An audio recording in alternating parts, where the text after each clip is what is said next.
Hello, I'm hematologist-oncologist Dr. Tony Talebi, and today we have the pleasure of speaking with Dr. Salsamendi.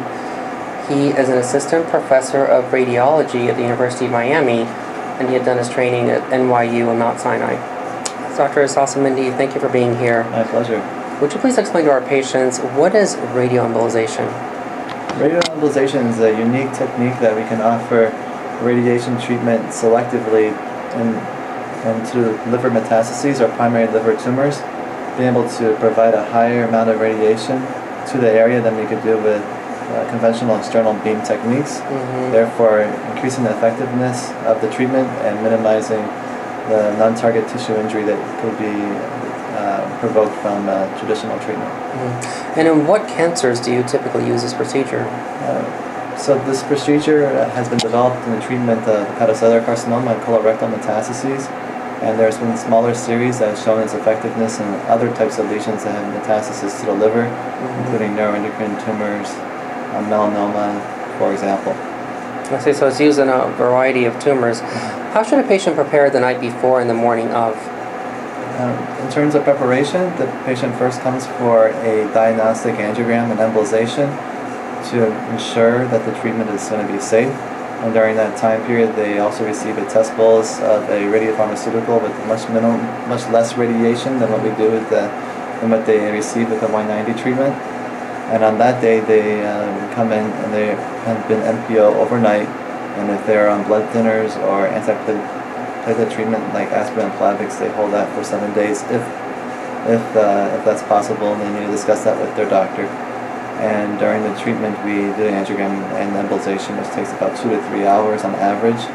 And then we do a nuclear scan, a PET CT, to ensure the radiation treatment goes to the liver and there's no abnormal shunting to other organs. And then after that, they can go home a few hours later.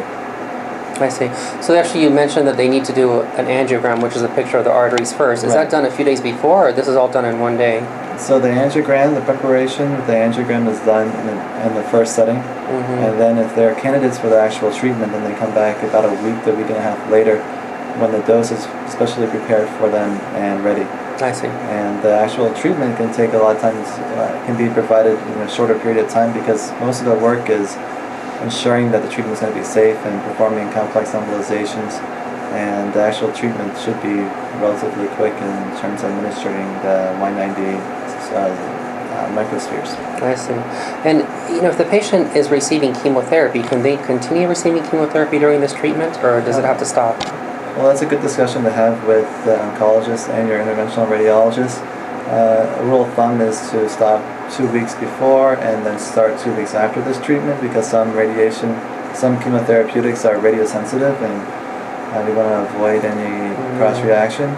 However, with that being said, there are certain cases where we continue the chemotherapy during the treatment, and that discussion really needs to be oriented to the oncologist and the patient. What will the patient experience during and after the procedure?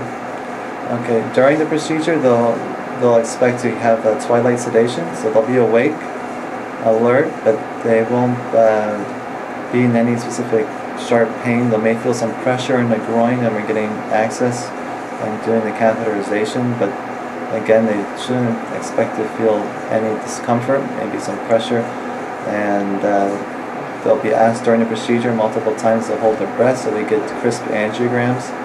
And besides that, the procedure really doesn't take more than an hour or two, occasionally a little bit longer. And we take out the catheter, and they just need to keep their legs straight like any angiogram for up to 6 hours, depending on if we use manual compression or closure devices. And what signs or symptoms should prompt the patient to be worried after the procedure to make a phone call to you or go to the emergency room? One of the advantages of this technique compared to chemoembolization technique is they typically have less issues with recovery. There is a process called post-radioembolization syndrome where patients may feel fatigued for a couple of weeks after the procedure. They may have some nausea. Unlikely to have vomiting, but that's a possibility. And even some low-grade fevers. All of that is to be expected, but if a patient were to have different change in the pain that after the procedure, or spiking fevers, something uncharacteristic of what they had been experiencing initially, that could be signs of a rare complication that they need to let their doctors know about so we can reassess them. I see. And what are the limitations of this procedure? Who would you not recommend it for? The limitations of the procedure are pretty well established now that we've had lots of trials. Those patients that have liver failure or impending liver failure are not good candidates, because this treatment could then further induce worsening liver function, and they won't really benefit from the tumoricidal effects of the treatment, and they'll have more side effects. So those patients we're very cautious with. Other patients, they may have pretty good liver function, but the tumor is very invasive and it involves over 75% of the liver, and those patients, they may have deteriorating liver function as well. Of course, patients that are pregnant are not candidates for the obvious reasons of radiation, but also patients that are in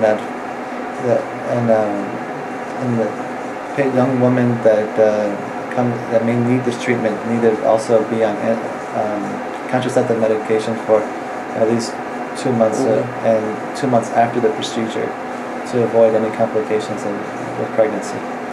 And other complications of the procedure or other